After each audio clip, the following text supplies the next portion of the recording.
Welcome to the Get Offset podcast. My name is Emily. I'm Joan of Heart. And a random old song, 35-year-old song went viral this week, and people are conflicted about it, man. Yeah, on the internet, there's a lot of debate going back and forth about whether the old one should be pretty much listened to and, revered versus the new one, which I don't know. It sounds the way he's spinning it. I don't think it has the same feeling to me. We're talking, of course, about the Tracy Chapman, legendary Tracy Chapman song, one of the best songs ever written, "Fast Car," Yes. which came out in 1988. I think she was, like, 19 when she wrote this song, so Yeah, she was young.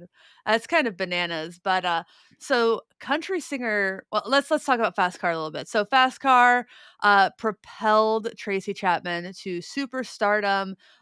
It first got attention when she had to fill in for Stevie Wonder at a Nelson Mandela birthday concert. This concert was broadcast around the world. People heard Fast Car. I think she'd also played earlier in the day, but people heard the song, and obviously it's just one of the most perfect songs ever written, and, everyone fell in love with it. It's one of her 2 really, really big hits, her other one being "Give Me One Reason" from, I think, Yes. like, 96, 98. But yeah, that's, recently been covered by country singer Luke Combs, and people have some feelings about taking a song by a let's b Tracy Chapman's very private about her personal life. It's widely understood that she's queer at the very least. I forget which I forget who said that she had a long relationship with Tracy Chapman.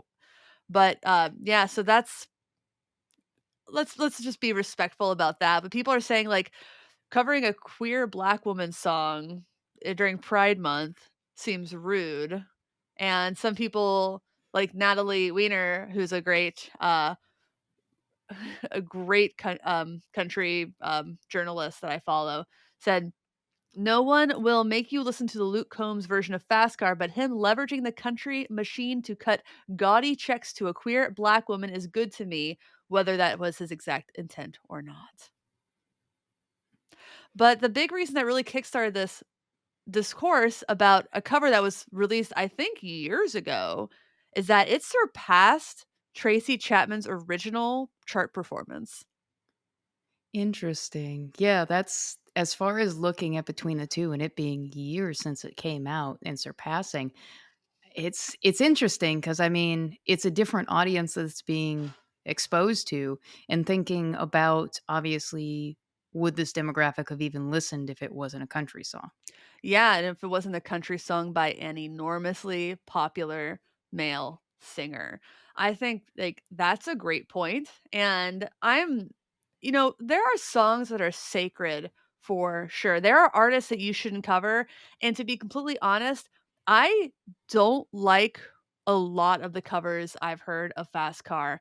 Um, my least favorite fast and people are gonna be mad that I'm saying this, but my least favorite version of Fast Car is by the Black Pumas, and I like the Black Pumas, but here's what they did. They slowed down a song that's already very long, Oh my and god. I don't really like his vocal performance, like, he adds, like, little flourishes to the end of the verses, and I think that lessens the efficacy of the song. That's yeah, that's what I was thinking, that did it take away from the emotional value of what's being said? Yeah, that would Yeah. make sense. Because Fast Car, it does have a pretty driving tempo, and it's long, so it kinda needs that. So when you take away, like, a lot of the stuff that drives and propels it forward, it's like, do you I think too many people think that slowing down a song, it makes it more evocative, makes it more emotional, and I just don't think that's always the case, and this is a great example of that explicitly not being the case. I think it makes the song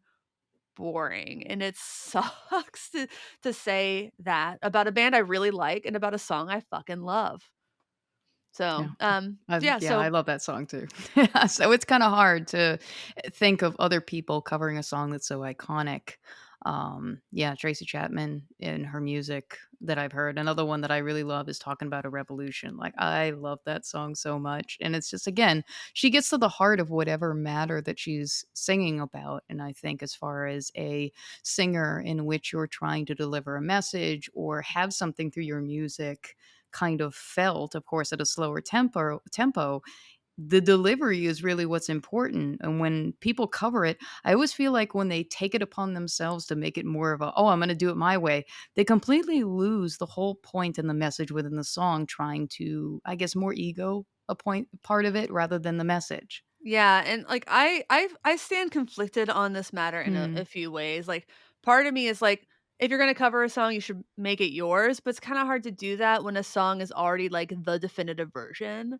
Like, yeah. I think like, I wanna fight Maroon 5 for what they did to Prince's song Kiss, like, real bad, like, how dare you? But then there are people who cover songs like, I mean, I guess it's not wasn't such a definitive cover. Cyndi Lauper, Girls Just Wanna Have Fun is a cover, Yeah. and she made that song infinitely better. There are plenty of examples of, like, really great covers that maybe aren't, like, better, but are still great. But like, Natalie Imbruglia's "Torn," I think Oh, is yeah. better than the Edna Swap version, which is the original. Like, it happens, it's very doable. It's more doable when people don't know the original song as Yeah. well. And I'm sure lots of people don't know the Luke Combs. I mean, people who listen to Luke Combs, I don't know how many of them listen to Tracy Chapman. Again, that song is 35 years old. Most of his Oof. fans are, like, much younger. And so they don't have that emotional growing up with it. I was big into the folk tradition, folk music, when I was a teenager, so that's when I heard Fast Car, and it's not like this big musical mystery. Like, if you're into music, you've probably heard Fast Car, but if you're into, like, country radio, it's marginal. Maybe. Maybe. I'll tell you what I do love about the Luke Combs version is it is a very in my opinion, true cover of the song, which can make it sound a little more like karaoke. I like Luke Combs' voice just fine, I think it's fine. I think his version is fine. What I fucking love about it is he did not change the lyrics at all, and I think that is a special level of respect because he sings the words, "I was working in the market as a checkout girl." He sings it, and it's like, Yeah. no one's gonna give him shit for it. No. So I really like that he did that, and when you read his interviews about the song, he's like, "My bros and I would sing that in the truck, like, that was, like, one of our jams, so I just really wanted to cover it." It sounds like he has an actual respect for the song, and I think that he didn't go out of his way to make it really, like, honky tonkified or anything like that. It reinforces that narrative of the respect for the song. Yeah, when I read about it myself, in interviews and stuff like that, and he talked about the respect that he had for it. Yeah, that came across even when I listened to it, and even I think in I guess towards the end of the song when the chorus came in again, it looks like it was from what I could hear, a blending of her voice and his voice Oh, together. really?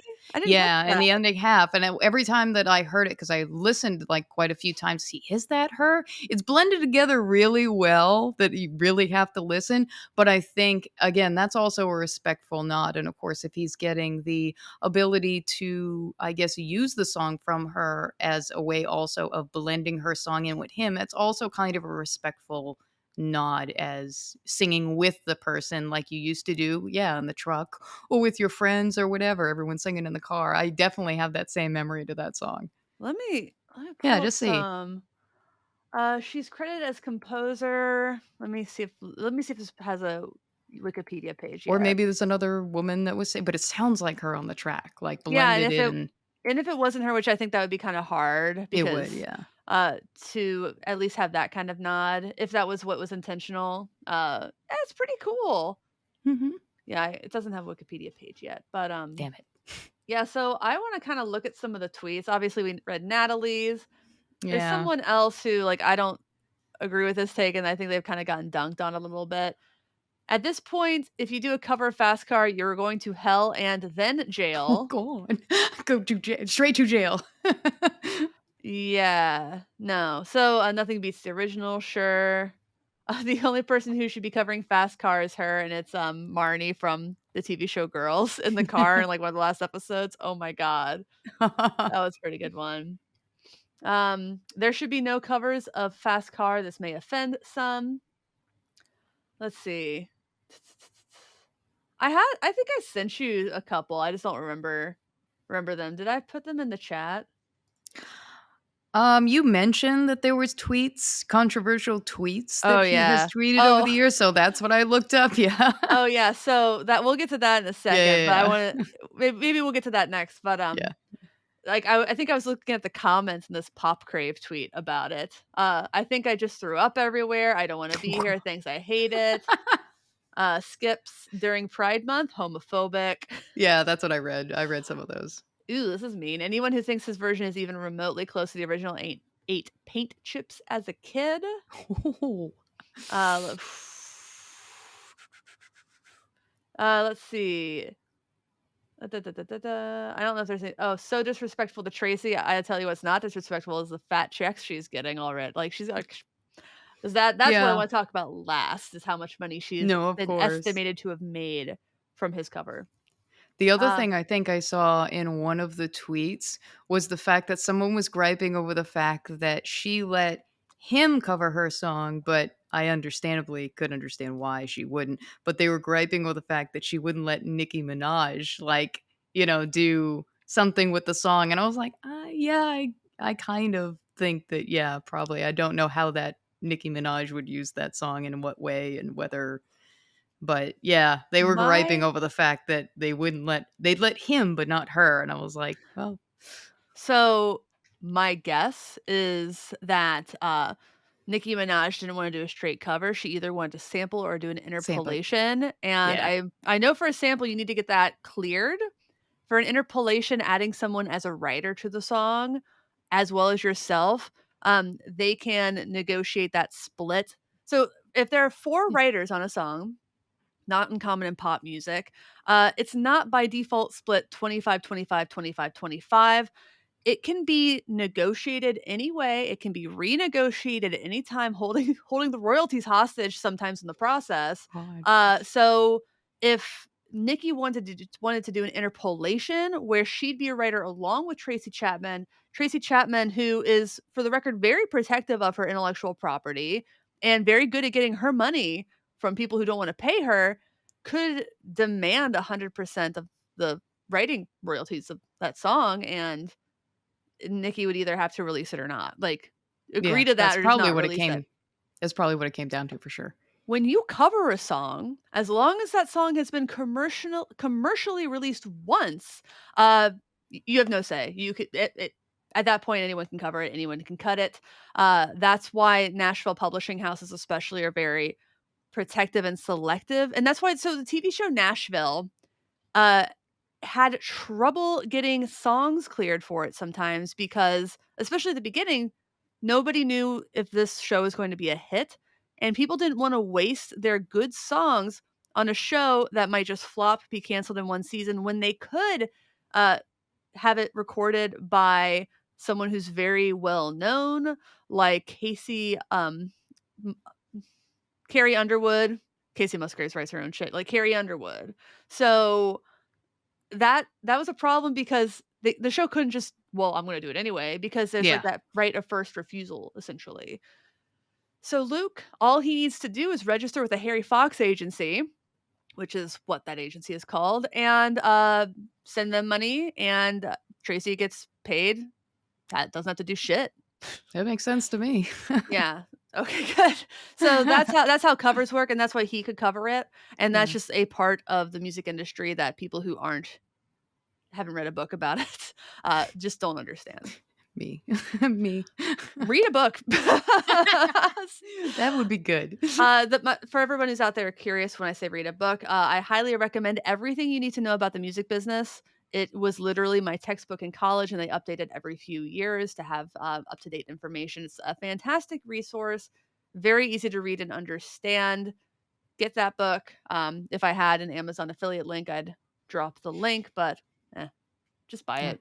Buy it from Ryan Burke's affiliate link. I don't care. There you go. Mm.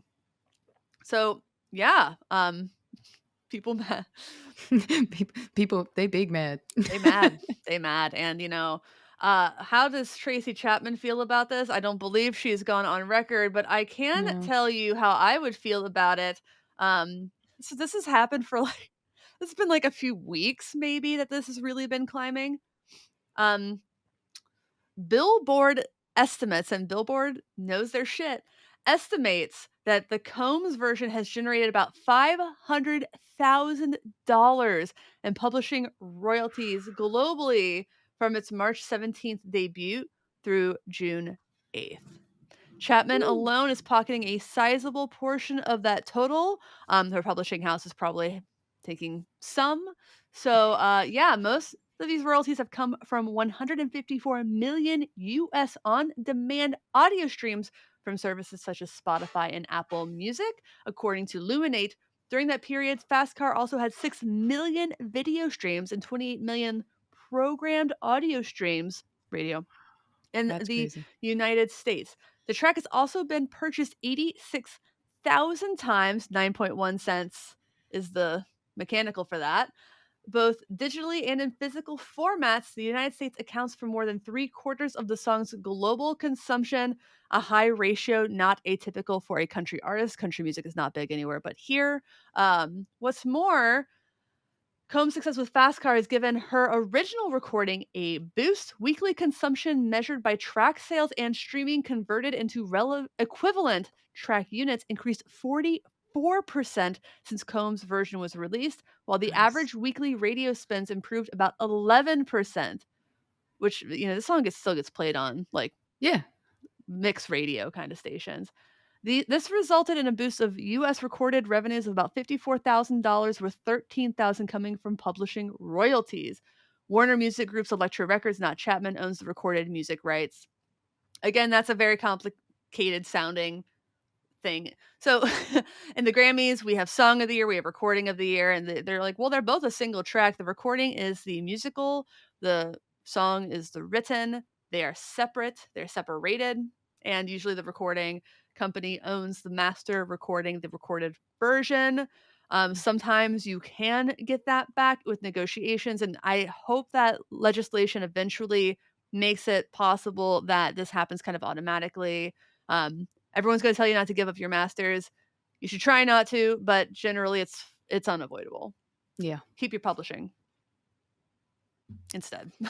So, yeah, let's say that's all that is to say. Tracy Chapman's making a lot of money from Oh yeah. Luke Combs, and frankly, Luke Combs isn't making a lot of money from this track because he doesn't own the publishing. So he's not getting that $500,000.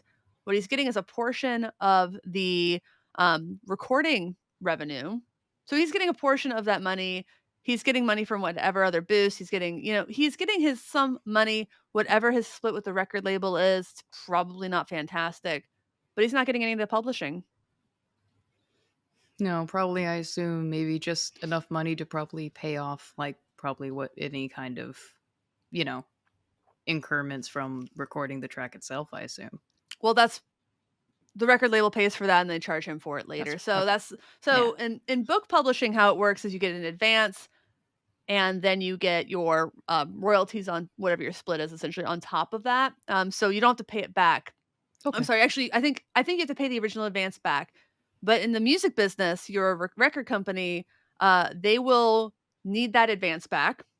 And then whatever other expenses they incur on your behalf, which you have no say in. Oh god. So your marketing, anytime they take you out for dinner, Oh man. they're charging you for that. You're like, yeah, basically, if they spend it, they want it back, and then you get whatever's left. So that's how people like the Dixie Chicks in the 90s could go like 10x platinum and make maybe 500,000 to $1 million per record total. Yeah, that So, that makes perfect sense now. yep. So that's how that works. He no, he's Luke Combs is making his money. Yeah, he's He's fine. Let's not worry about Luke. He doesn't have to worry about his expenses because the record label worries about that for him. So, my feeling on it is this song is being brought to a new generation of people who would not have otherwise potentially found it. And I think that's a beautiful thing. If this gets more people interested in Tracy Chapman, the genre of folk, because folk and country are very closely intertwined, I think that's a great thing. No, I think that's a great thing too, and that's also the same thought I have. If it's kind of bringing this song to a new demographic, new people, younger listeners, I think it's a great thing. It lets them hear this version, love that, and then discover the original and then fall in love with the rest of Tracy's work if they choose to.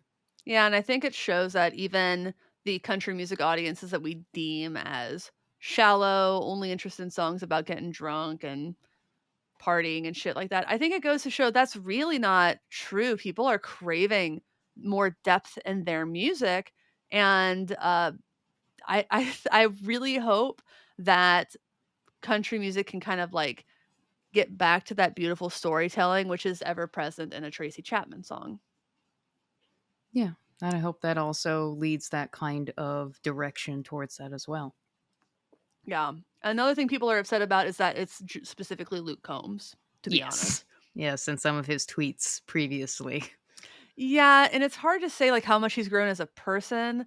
So I think his more recent controversy was using the if you're gonna get pedantic about me calling it the Confederate flag, you stop listening. But essentially, using the Confederate flag in a lot of his imagery, he was called out by I want to say Maren Morris about this and kind of stopped doing that.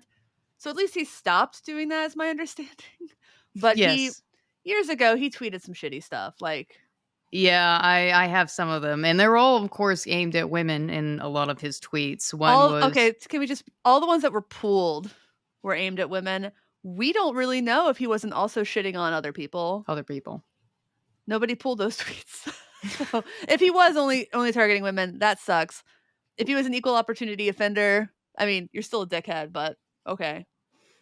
No, of course, and I think he was also having, like, another feud with, like, some other singer as well. I can't remember what his name is right now, but there was, like, some ongoing feud between them 2 too, like, online and whatnot throughout the years.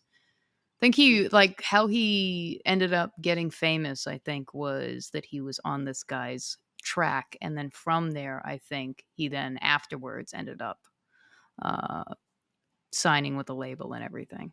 Was it Luke Bryan? Or Trying to no, or was it something Upton, I can't oh, remember, Ryan trying to Upchurch. yeah, Upchurch, that was seeing a lot of that, back and forth on the internet with the feuds between the both of them, and, of course, Upchurch being really really vocal about his, disdain for Luke. Well, I'm gonna say Ryan Upchurch is a sucks because the first thing you see when you Google Luke Combs Ryan Upchurch feud is Ryan Upchurch responds to Luke Combs' apology and calls him a fucking sissy. Oh, yeah, no, that's not Great. So, uh, there's mature people in the building, apparently. yeah. Oh, it's because it was Ryan Church's video that had the Confederate flag memorabilia. That's why it was tied to it. Yeah, I remember there was a link, but I just was drawing a blank of, like, exactly how, and then that's the whole thing about the apology, "I'll never do it again, I was unaware," was a lot of his statements. Yeah, but they Unaware is always kind say of that, yeah. they do always say that. It is I think people who don't grow up in the South, it's important to realize that that is such, like, an ingrained thing that I honestly think it is kind of possible to grow up in such a bubble that you're not aware of, like, how painful it is. I think that you kinda know it's shitty, maybe, but at the same time, it's just everything around you. In an article, talking to Maren Morris and NPR's Ann Powers, love both of them, for the annual country radio seminar, Combs says there is, quote, there is no excuse, end quote, for using such imagery. And now that he's grown as an artist, he's fully aligned to, quote, how painful that imagery can be, adding he would never want to be the reason for anybody else's pain.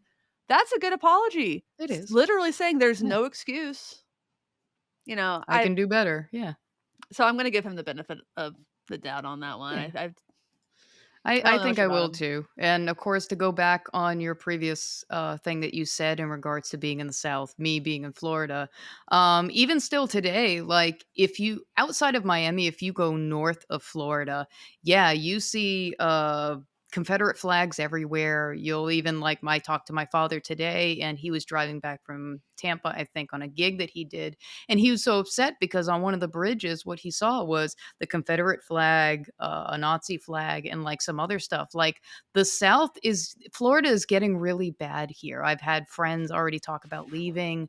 Like it's getting bad outside of Miami. Florida is going downhill in ways that, yeah, Confederate flags. Yeah, it when it comes to the South, it is very much people that are bigots or racists or whatever. Like it's very much still a part of like whatever a country culture is for them and identity.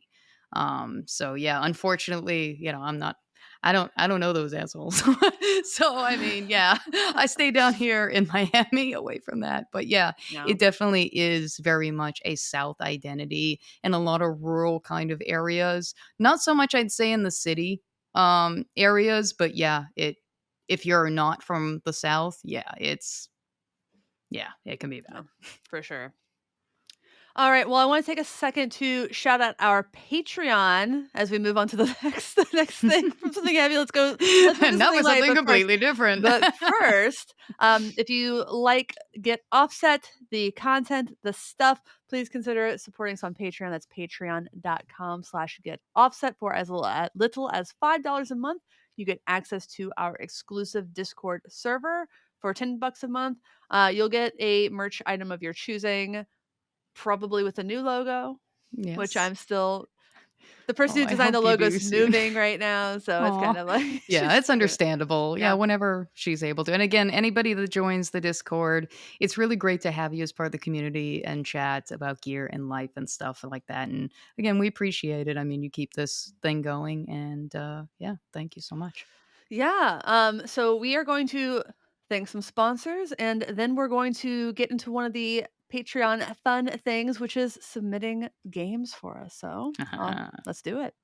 This week's episode of Get Offset is brought to you by Moog Music. Moog instruments continue to inspire artists and listeners around the world. As music technology continues to evolve, the company and its employee owners carry on Bob Moog's devotion to creating innovative tools designed for the musician. Moog Music's latest venture is a reimagining of some of its most influential analog instruments of the past for today's audio production workflow. The Moogerfooger Effects Plug-ins are compatible across all major DAWs on Windows and Mac OS, making the Moog sound more accessible than ever. I use the MF108 Cluster Flux, a flexible processor that can modulate between chorus, flanging, and vibrato in the background track you're listening to right now. I love this effect. It's probably the most used of the plugins. For me personally, I even use it in a recent recording project. Learn more about the Moogerfooger Effects plugins by clicking the link in the video or podcast description, or by visiting software.moogmusic.com. That's software.moggmusic.com. All right, so let's get into this week's game. I don't know anything about it. Joe, let me know when you're ready and we can do the 3, 2, 1 play. Yes, we can do the 3, 2, 1 play as soon as you're ready to three, All two, right. one. 3, 2, 1 play. Hello, Get Offset crew. This is NJ from the Get Offset Patreon. I have some would you rather questions for you today. Would you rather listen to your favorite guitar player play your least favorite song, or have your least favorite guitar player play your favorite song? That one, I don't know if I have a least favorite guitar player, but when I think about what could potentially happen to my favorite songs, I think I'm gonna lean on, because listen, my favorite guitar player is probably Prince. For some reason, I think he could make songs that I hate sound pretty good. Yeah, I think I'm in the same vein of taking like my favorite guitar player playing my most hated song because they probably could make a spin on it that will actually make me possibly like the song. There's Yeah. hope there at least. When I think about songs I don't like, I think that they're usually redeemable. Yeah. Uh, It just like maybe not the way they like. I think they're most songs are, I think, probably fixable, a little redeemable. I will be proven. Prove me wrong in the comments. In the comments, post your irredeemably bad songs. Let me see it. Let me. And covers don't count. Covers don't No. count.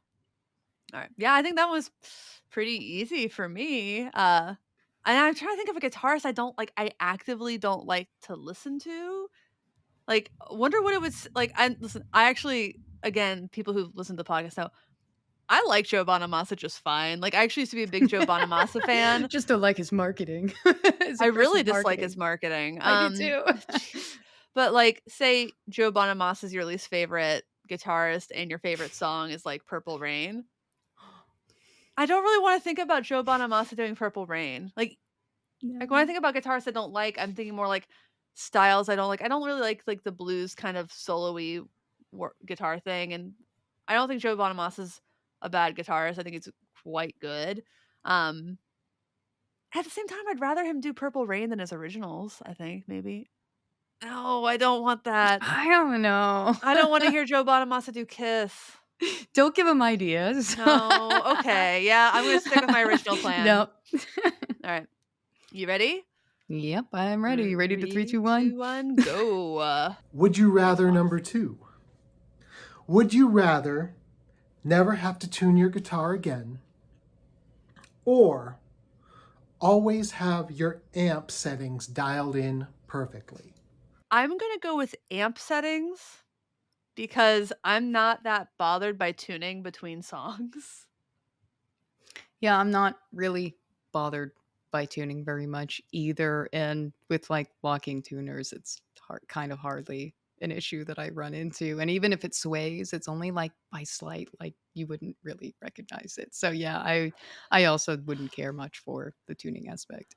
What's funny to me is that there have been multiple attempts to, like, make both of these things a reality. Like, Gibson had those automatic tuners and people Yes, I fucking hated remember. them. Like, would Yes. people have liked them if they worked is kinda my question because I don't think so. I don't know. I have no idea I how people would feel about that. I saw them more as a gimmick. I was like, "Oh, that's cool." Like, a computer machinery is like changing the tuning for me. But I was like, at the same time, I was like, "Oh, when that fails, it's gonna fail bad, and you're gonna be stuck with a guitar that's fun." Yeah, you are, and potentially, and then there are already tools where you can essentially always have everything you want dialed in perfectly. It's called like an HX Stomp, Yeah, Stomp XL. So that does kind of exist. When you combine that with locking tuners, like I just like that. I feel like the way technology has gone is more people are trying to solve the amp settings, like always have exactly the things that you want, and more successfully than your guitar is never going to go out of tune. agreed. Yeah, cool. All right, let's go on to 1, 2, 3 next. The next, would you rather? Would you rather have one perfect dirt pedal or one perfect modulation pedal? Shit. You gonna come at me like that? I I'm so much pickier about dirt pedals. Like I will have like be so happy with a setup and then one day I'll sit down and I'll be like, I don't like this anymore. Like, I also I kind of think I already have the perfect dirt pedal. A couple of them actually, but Me too. I know I this is a tough one because I'm more like one to play clean and with modulation a lot of times, but I've been kind of easing my way into the more of the dirt territory. But I'm very picky as well about dirt. yeah, I don't know. It's like I think I would go with perfect dirt pedal. And my perfect dirt pedal I think would sit somewhere between the Halberd by Electronic Audio Devices That's and good. the Lower Drive slash Robert Overdrive by Mazette. Rest in peace, Mazette. Because I will say that Robert Overdrive, Lower Drive, it's had two names, is maybe my favorite pedal ever. And I think I paid like $50 for it. I don't Nice. know. I don't know. I don't know. Yeah, I think I would go with dirt. If it was just always sounded good to my ears, I'd be very happy. Yeah, I think this is the one that we'll divide on because I mean, yeah, I could choose dirt and like my JC40 probably could handle like modulation or whatnot. But if suddenly like I got tired of that dirt, like modulation, like all the different varieties of it, I kind of don't get tired of because there's so many ways in which you can kind of make modulation different to kind of carve out interesting sounds with a clean tone. So yeah, I think I'm gonna go modulation is pretty much what I'd lean to.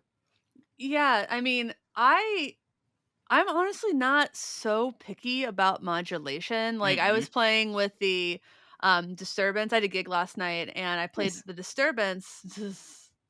I should probably do a little story time after this, but and I was just kind of like messing around with him, like, this sounds good to me, like in most of the places where I was setting it. So I was like, I'm not gonna fuss with it too much.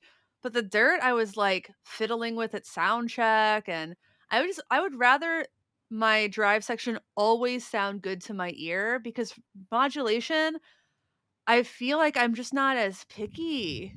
And I like generally like modulation in general is it makes me happy, Me too. and then, like, the dirt is, like, the push and pull of the, like, "I just need this to sound better." Like, I just want this to Yes. sound the way I want it to Gainsaging. sound. Yeah, Yeah, exactly.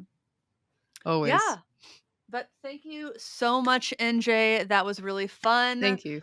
Um, if you want to do kind of things like this, Patreon gets first dibs at this Patreon, kinda stuff. Discord, we put out these participation things periodically of like, "Hey, give us your thoughts," or like, "Hey, we wanna do a game," and yeah, you get to participate. It's fun. Yeah. Yeah, but I had a gig last night. It was the first time in a few years Sunday Crush has played original songs, and the first time we've played a couple of new ones. My husband Rick filled in on bass, and that was really cool. Nice. But there were gremlins in that venue, dude. The first Oh, no. band, halfway through the first song, the guitarist amp cuts out. So the band just stopped really abruptly, and my singer and I were chatting in like the other room, so we couldn't see what was happening, Yeah. and all we hear is a cut out, and then it's, like, really quiet, and we're looking at each other What's going did they just on? finish a song and nobody's clapping? Oh, shit. And then I left, and, I talked to my husband who was in the room, and he explained what had happened. So the first band, the amp stopped working, like, halfway through the first song. When we're playing our last song, so there's kinda like a drum riser. The stage was essentially a drum riser, and I get up on it and I jump off during a, like, point in the last song toward the end. My guitar stops working. My signal cuts out completely, and so I'm looking down, I'm playing the gold foil jazz master, and I'm like, "Hey, oh, maybe the pickup just got turned off." So, like, after that song, I just pushed the pickups up, and I thought I got signal. I was like, "Do you wanna play Dudes Being Guys?" Which is kinda like our punk rock ender, and Jenna's like the singer's like, "Yeah, sure," and, dude, No. that was not the problem. Oh, So, Jenna's, like, singing the song, and then she sings, "Do you wanna play my guitar? It's still plugged in." And, I was like, "Yeah." I pick up the gold foil, frankly, I, like, chuck it to the side because I didn't have, like, time, and I finish the song, and, I'm like after the gig, I'm like, "Let me plug in shit. directly to the amp, the guitar works." Okay, well, let me start at the end of the signal chain with my boost I put at the end and kind of move forward. Boost worked fine. The disturbance by Death by Audio didn't seem to be working, Oh, but now no. I was checking all the plugs and stuff, and now I don't know what was happened because then I was like, okay, whatever, plugged it back in normally, get home, plug everything in, works fine. Works fine. I don't know what happened. Voltage? I was in an isolated power supply, like a nice Yeah, I don't one. like So that that's seems unlikely, and everything was overdraw? turning No, okay. on. So That's again, strange. I don't Yeah. know. Gremlins. Yep. It's Gremlins. it's possible that when I unplugged a pedal and plugged it back in, like, I don't know, maybe something got I don't know. Maybe, I don't maybe know. something got jostled on the way there. Yeah, who knows? Or But moved the things around, like, like by w moving, that it stepping. stopped when I jumped down was very Ah, strange. Like, it's like I hit the shake floor loose. and my guitar, so I was like, I Yeah. really just thought it was the guitar. It was not the guitar. No, something shook loose. Yeah. That's kind of it's a vibration or something was probably already loose, and then with the, vibration of when you hit the ground, may have just shook it loose enough that it probably disconnected. Maybe it was cement Maybe floor, it's but yeah. guesswork. So Yeah. the guitar's fine. In case anybody was worried about, oh, sorry, I bumped the mic. In case Well, anybody now worried, that it bumped the mic, who knows now? in case anybody's worried about the guitar, look, it's fine. I think I dinged it somewhere. Oh yeah, it's got a little Oh, you're road relicking it. worn. You're relicking it. Yeah, it's just a guitar. Rick, my husband, was like, "Yeah, you chucked that thing." I was like, "Holy shit!" You yeeted it. Just Yeah, like I did. All right, so next is the part of the show where Joe takes a quick break. I'm going to bring out Spencer from one of my favorite bands, Charly Bliss. They are releasing a single this week, the first one in 3 or 4 years. I don't know, math. So check that out. Big thanks to Spencer. And then we'll come back for the answer to last week's trivia question, and then I'll have a trivia question for y'all. hey, see you guys later. Welcome, Spencer from Charly Bliss. How are you doing? Doing fantastic. Yeah, so where are you these days, New York or LA? I am in lovely Bed-Stuy, Brooklyn. Oh, nice, nice. So, for those of you who followed the podcast for a while, you might have heard Charly Bliss on the podcast, like probably toward the beginning of the pandemic. Totally. Yeah, it was like, I think Yeah. somewhere in that first month. Yeah, because there wasn't even a video podcast yet, Yeah, oh my gosh. and somewhere there's a video on YouTube of us doing the riff trading. That was a lot of fun. That was so much fun. I Yeah. remember that very fondly. Yeah, so I'll try to drop links to those two things in the video description. But let's talk about the here and now. Charly Bliss just got back from your first headlining tour in 4 years, man. Yeah, something like that. It was definitely our first headlining shows since I think the last headlining show before this tour was December 2019. 19. I Damn. know, dude. It's insane to think about. Yeah, that is upsetting to think about a little bit. Sure. It's strange that like things are still just struggling to get back to normal in a lot of ways, and Yeah, I mean, not to sound cliche, but like probably like that like normalcy that was before the pandemic probably just won't return. I think this is it now. yeah. And yeah, I think we're all sort of putting it back together, figuring out how to do the dance again. Yeah, and I mean, compared to even other bands, Charly Bliss had sort of a strange thing going on where your singer Eva was not even in the United States for most of the pandemic. Like, how long was she gone? Like a year? Yeah, so Eva fell in love with a fantastic gentleman in Australia. And I believe the way she tells it, it's she went to go, see Australia with him for what was supposed to be like a few weeks, like 4 or 6 weeks. And I think she left like right at the beginning of March 2020. And so she ended up staying, I think, like 2 years, Oh my a god. year, yeah, something like that. Some very very strong amount of time. But Oh. yeah, thrilled that she kind of got to avoid the the mess of it all that was happening in New York City Yeah, during it that was a time. little bit different. Weirdly, she's not the only person I've heard of getting stuck specifically in Australia during the pandemic. Really? Yeah, a friend of mine was also there for a guy and just stayed. Oh my gosh, did he enjoy the sort of like impromptu vacation? Oh yeah, they started a business. And Wow. yeah, so they started a business, and then they were selling their pottery at local markets, and then uh, someone called immigration on her. No. Oh my So god. she got That's so she's so like, "Well, cruel. I gotta leave." So eventually she did. Now she's back here, but and she's not dating the guy anymore. But yeah, it was kind of I like, oh, well, it's weird that that's happened more than once. Like, Yeah, interesting, interesting stuff. yeah, it's like I remember early on people being very worried on tour that they were going to get stuck wherever they were. Like, I my band was Totally. in Texas, and, like, we were in Texas driving from Austin to Denton when someone pulled up in their phone and was like, "Huh, so COVID's spreading in Seattle where we are, where we're from, and we were really sick a couple weeks ago, and we didn't know what was gonna happen." My bassist, I think, almost got pulled off of a flight because they had the Oh sniffles. my Yeah. oh my gosh. I was like, That is super intense. yeah, so we weren't sure exactly what was gonna happen. It worked out, obviously, we all got back safe, and I guess it worked out for you all because it sounds like in the past couple months, year, you've been working on new music. We have definitely been writing and recording a good amount. It feels so exciting. I think like being so far apart from one another and far apart from our fans and everything made us like kind of hungrier to make music again. More, I think it reinvigorated us more than we've ever really felt before.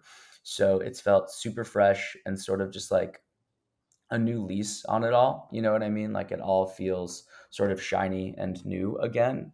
Um, and before the pandemic, we were touring. I want to say like 8 to 10 months out of the year. Like it just we were grinding ourselves into the ground, and so having this break, even though it was I think a little bit longer than anyone wanted it to be, it actually was pretty beneficial to our process and like our like amount of gratitude that we have for the band and for the people who like listen to us. So it was bad, but also good. Yeah, I mean, if everything's good all the time, then there's nothing to compare it to. It just kind of feels Sure, boring, which is sure.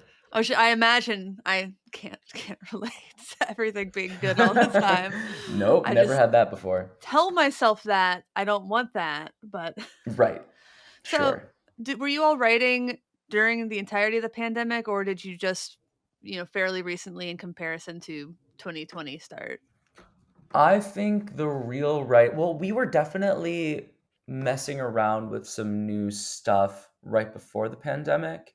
And then, during the thick of it, those first like 3 months, I think we all kind of were just like trying to keep our heads above water a little bit. But Yeah. then, as things started normalizing a little bit, we started back up. I want to say like early 2021, late 2020, and it just the pace was just real quick. We just were really churning stuff out, um, and we were able to like get quite the little war chest of songs in only a few months, and then last year we started recording them.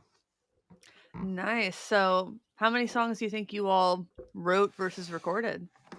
Oh my gosh. I mean, I can tell you right now that like the demo list is like pushing 20, maybe getting up to 30 as of a few weeks ago. I think a lot of the songs are sort of still figuring out what they want to be. We're still finding the identity of it all, but and we're still writing. Like we're still absolutely writing. I definitely think there's a lot more to come in Yes, that Dropbox folder. I'm sure. And speaking of things to come, you have a single coming out next week. I haven't heard it. Can Yeah. you tell us about it? Yes, I of course want to, ramp up as much anticipation as possible, but I can say that like this is definitely us sort of at our most when I think about this song, I think about the fact that we were just having the most like unabashed fun I think we've maybe ever had writing and recording music. It just felt super light. It felt it felt easy, not in the sense that like we weren't working for it and we weren't working hard, but there was like little to no resistance. I think because we all wanted to be there, we all wanted to be writing songs together. And so I really think, especially with this song, that like sense of levity, that sense of ease and fun is like really apparent, especially compared to our last record, which is like quite heavy and Mhm. quite, thematically dark, which I think is important to do and like definitely part of who we are. But it feels really exhilarating to have a song coming out that is in pretty stark contrast to the older material. Yeah, totally. I mean, you gotta show growth. I don't Yeah, love it when bands do a part 2 record so much. could not agree more. Could not Yeah. agree more. I think it's really cool, like the idea of like continuing and growing from directly like a previous idea. But I think some of my favorite artists, they are my favorite artists because they have like an element of surprising you with each release, and sort of like surmounting expectations and keeping their listeners sort of on their toes. And I think we were not intentionally trying to do that necessarily, but I do feel as though like that sort of is the vibe. Yeah, I think that kind of thing should happen sort of Yeah, yeah, organically. totally. Now you have different life experiences. You Totally. listen to new music. You get new things coming in, so you got to get new things going out. Yeah, and I mean, when you think about like what's going on with the band internally, Sam has had two children now, two beautiful children. Eva is madly in love in Australia. We're all sort of growing, and expanding our lives in these really like enriching and powerful ways. So like I think naturally the next sort of iteration of music from us is going to be sort of like this bombastic expression of like joy, and like it's still complicated, and like there are elements of darkness or whatever in there, but it feels like a very honest and true reflection of where we all are right now and the growth that has sort of like organically gone on, the Yeah. four of us individually and the four of us as like a group. Yeah, because you all have known each other most of your lives. Yeah, dude, it's pretty nuts. I've known Dan since I was 10. Obviously, Mhm. Eva and Sam are related, so that goes back. Eva and Dan have known each other since they were like 11. Mhm. I've been best friends with Eva since I was 15, so there you go. Yeah. That's not something you see often at all outside of just straight up family bands. You don't. And I get it. Like I think the longer you know somebody, sort of like in many ways, the more like prickly and sensitive that relationship becomes. It's not like it's always like the longer you know somebody, the more resilient and like, tried and true the relationship becomes. But I think with us, it's sort of like as the relationships become more complex and perhaps more complicated and sensitive, I think we just like appreciate each other more. You know what I mean? Like it really does feel like the strongest bond we could like a group of platonic people could attain. You know what I mean? Yeah, totally. So since the pandemic, has the way you all write songs together changed? I mean, the majority of songs absolutely come from Sam and Eva, sort of like working on their own. Eva very often will, sort of think of like a lyrical conceit or a vocal melody or just like a fully fleshed song. You know what I mean? And then Sam usually starts from like an instrumental place. And they will share that with the group. And there have been a lot of like really amazing opportunities for all of us to sort of be in the same room and work like that, which is like that's I think everyone's favorites. That's the best. But there's also been like a lot of like Zoom sessions, and I think initially that was like kind of terrifying for us, but it actually works great. It works fantastically. We can do the little screen share, and everybody throws their ideas out, and it's I think at first, like in trying to conceptualize it felt like it might be this like we're talking over each other and it's just mayhem and chaos, but it's actually like it's pretty orderly, it's pretty organized, the workflow is really smooth. um it's super fun. Yeah, it's great. Yeah. So can you give us any hints about this is still a guitar podcast in some vague sort That's of right, that's way, right. but can you give us any like hints about what the role of guitar has been lately with Charlie Bliss? Yeah, I mean, it's been interesting, and I think that is something that we're still figuring out. Um, I know that for this next song, excuse me, I just burped, which was disgusting. This next song, UDK, or You Don't Even Know Me Anymore, that will be coming out. All of the guitars were, or almost all of the guitars were recorded after we had the primary tracking done for the song. So we had it, made it in the studio, we loved it. I kind of was listening back and I was like, there's some more things I'd at least like to try to do. And so I recorded a bunch of guitars just in my room, just direct into Logic, sort of as just like sketches, and like maybe we could do this, maybe da da da. And we ended up keeping a lot of those in the song. So I would Nice. say about 80% of the guitars you hear on this new single were just done by me in my bedroom, and then mixed in by our engineers and producers. And I think it's sounds kind of crazy, but it's pretty fun. Yeah. But I think that process is sort of indicative of us trying to figure out like how to creatively and intentionally use guitar. Just because it's a tricky one sometimes, you know. I Yeah. think guitar is like a very, like, the references are always very direct. It's like if you put power chords in a song, it's going to sound like a song with power chords in it. Yeah. And like, you know what I mean? Does that make sense? Like, it's hard to sort of add guitar without sort of pointing the camera directly at the guitar. Like, it takes up a lot of room, takes a Yeah. lot of attention, and that's not always what you want. So I feel like the goal is to sort of still be creative, still serve the song, but also make sure that it has the place for the guitar is like sort of earned and fits in the song Yeah. organically.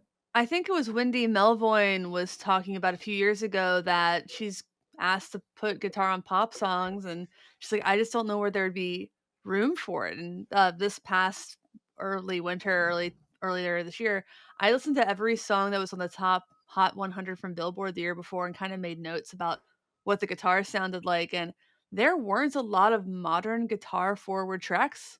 Most of it was kind of like plucky background stuff to add some texture, that or it was singer-songwriter, acoustic guitar stuff, but big loud guitars, there's just not a lot of space for them in pop, especially with the more people using synthesizers.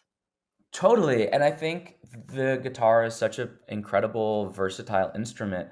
I think the real sort of work to be done is challenging those sort of impulses that feel obvious and that feel like what, like, you know, you pick up guitar, you're going to go to track guitars, right?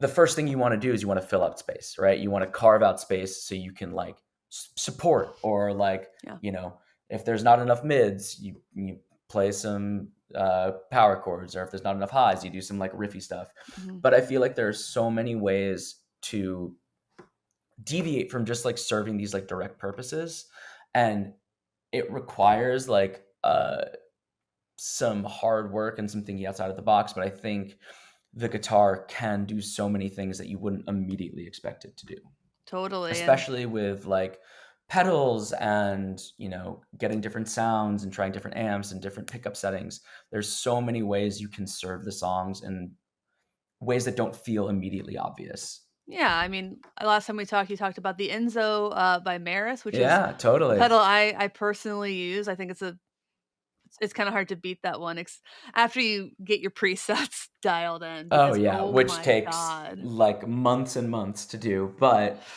once you get it, it's smooth sailing. Do you have the preset switcher for that one? I have no choice but to have that. That Yeah, is the the the the only, full one. yeah. Yeah, I'm like, "Okay, there's my lead sound, there's my, Yeah. there's my whooshy sound." Like, it's such a vast pedal.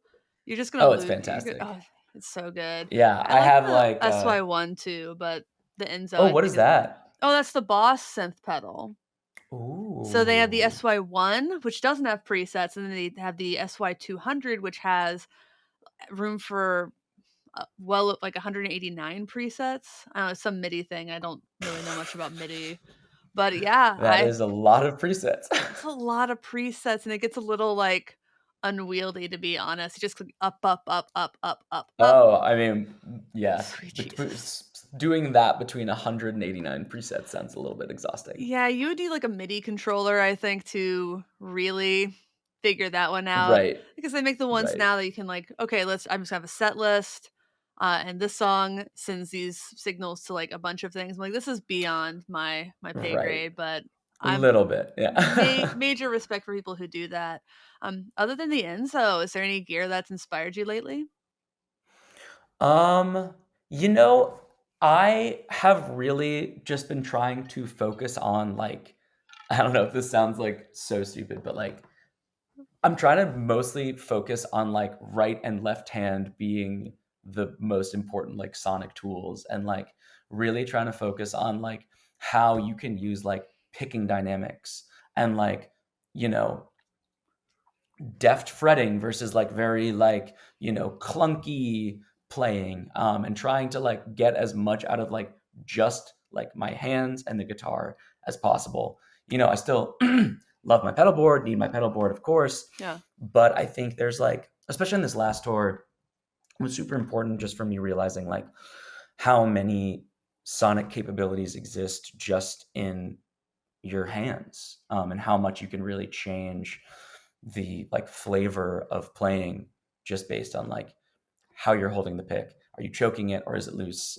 How you're fretting, where are you playing an E on the 12th fret on the low E string, or are you doing it, on the 7th fret of the G string? It's like those choices are so important. Yeah. And I was thinking about that a lot on this last tour. Good. Well, thank you so much, Spencer. Everybody check the video description / show notes for pre-save links for the new song. You don't even know me anymore. I'll also include links to some other content we've done with Spencer and Charly Bliss. Is there anything else you want to leave people with before we say goodbye? Go pre-save the song on Spotify, follow us on Instagram, TikTok, Twitter, and we love you guys. Thank you. Well, thanks so much. Let's get back to the rest of the show. Thanks again to Spencer from Charly Bliss for the interview. Be sure to check out a pre-save link in the video description / show notes for that new song, You Don't Even Know Me. And I cannot wait to hear it. Definitely check it out. Yeah. So let's get into the trivia. Yes. The question, Joe? The question was, in Back to the Future, what guitar was Marty McFly playing, and why was it controversial? So a few people pointed out he does play multiple guitars in the movie. I knew which one you were talking about. You were talking about the one where he's in the past and the dance. And the Mhm. answer is that guitar hadn't been released yet. Or it Yep. was the wrong year model. So it was close, but not quite. Yep. The model that he played was a Gibson ES 345. And the reason why it was controversial was the fact that the scene is set in 1955, but the guitar itself would have been released in 1958. So that's a pretty big difference. Mhm. I feel like the 335 might have been released by then. Obviously, I think. Let me Google that one. So maybe they just did not know what they were playing. No, I mean, maybe the prop crew was just like, here, guitar. Doesn't, being historically accurate is Oh not. shit! Even the 335 wasn't released until Oh, 58. wow. Okay, I Huh. retract that jokative statement. Electric Spanish. Did they have some kind of version of this? So the ES series debuted with the ES5 in 1949. That could Oh, not be mistaken for a mm-mm. 345 or 335. The ES100 was 38. Let me see. So there were some ES models. The ES130 that has a cutaway. Like these just don't look. They don't look Yeah, similar, yeah. they don't look similar enough to me. The ES2. Oh gosh, these. Yeah, I'm gonna be honest. This is a boner on their big boner on their part. That's what it's called. That's what it's called. That's what it's called when you make a stupid mistake. Let's see. 350. Again, not even close, man. No, that's what I said. Like, that's what's like, yeah. That's not how this works. It's not how any of this works. Yeah, I can't see one just like by hovering over the pictures that to me is like, yeah, you can make that mistake. No. Mm-mm. So, Yep. no, I would say bad mistake. Also, again, I think I mentioned this last week, the whole like idea that like that weird circular logic of a black performer getting inspired by the white performer who was just covering his music Oh, is kind yeah. of weird, but like that whole thing, we've talked about it ad nauseum Yeah. at this point. I have this week's trivia question. So Sweetwater's Gearfest Online 2023 starts this week. We're both going. Hey. And my trivia question is, what year was the inaugural Gearfest? And if you watched yesterday's video, you know the answer. So maybe go back and watch yesterday's video for the answer. But if you think you know it, drop it in the comments. If you're listening/watching on Spotify, there's a place where you can put in your answer there. And I guess we'll see you after Gearfest, guys. Yep. We'll see you when we get back. All right, everybody out there, thanks for watching/listening. Thanks for understanding. Until next time, my name is Emily. I'm Joan O'Hara. Goodbye. Be seeing you.